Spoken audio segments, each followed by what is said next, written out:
Тоа му е јасно на секој човек во нашата држава.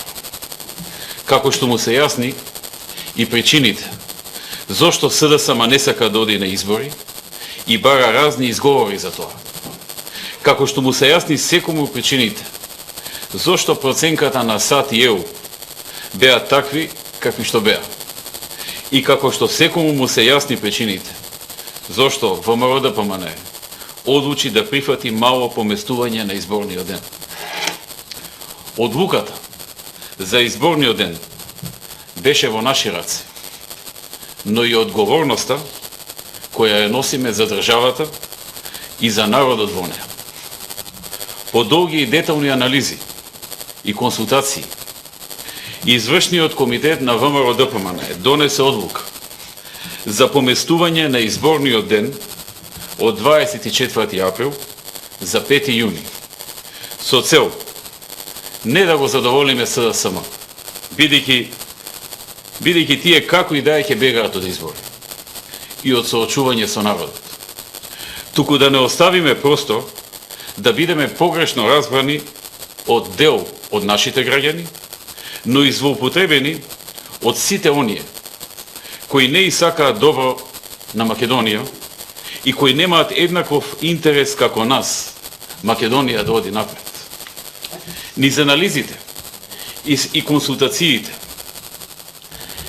представниците на Европската Унија и САД не убедија во 4 работи.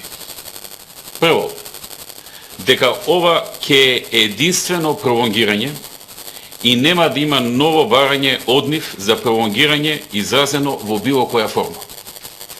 Второ, дека до изборите на 5 јуни повеќе нема да има разни преговори за организирањето на изборите, бидејќи и тие сега веруваат дека ДИК ќе има доволно време да ја заврши својата работа со пречистувањето на избирачкиот список.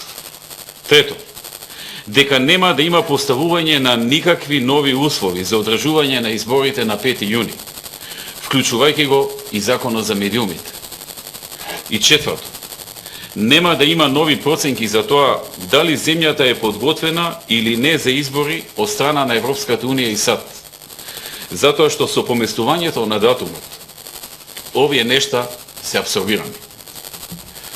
Додатно на ова, добивме уште едно цврсто уверување од председателот на партијата ДУИ, Али Ахмети, дека стојат цврсто за одлуката за избори на 5 јуни, со или без СДСМ.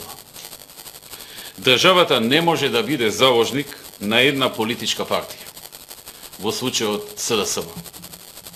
Со ова поместување им даваме и последна шанса на СДСМ да излезат на изборите и да го погледат во очи народот, на кого му е наметнаа оваа политичка криза.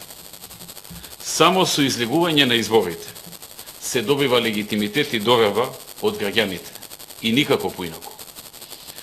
На оние кои сметаат дека во изминатиот период ВМРО направи премногу компромиси, сакам да им порачам дека нашата компромисност, кој некои го нарекуваат преку умерено попуштање, се должи исклучиво во нашата верба во нашиот народ, во нашата држава и во силата која народот ни ја дава. Дневните силења и надмудрувања, кој денес испаднал послаб, а кој појак, ќе завршат на 5 јуни. Го слушнав пред малку Заев, како вели дека ништо веќе не зависи од Никола Груевски. Со тоа самиот призна дека се создадени сите услови за да се оди на 5 јуни на избори. Затоа, Заев, ајде, собери храброст и соочи се со народот, наместо да се обиколуваш со луѓе кои те аплодираат за се. И се пресекни што само за 1 месец се пролонгирале изборите и големиот пораз кој ве чека.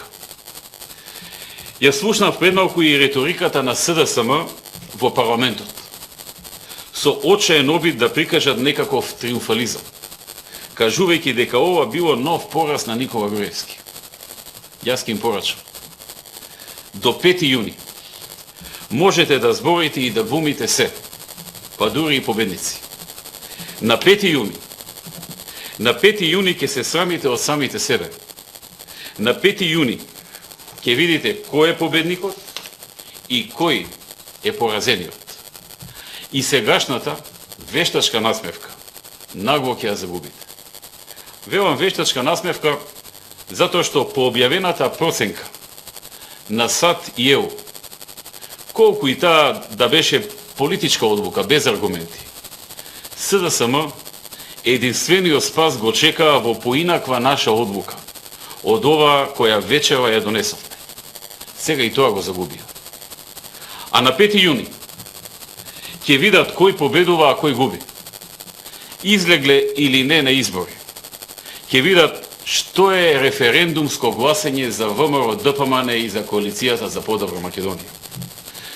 Како политичка гарнитура, која најенергично и најодговорно се бори за македонскиот народ и за сите граѓани на Република Македонија.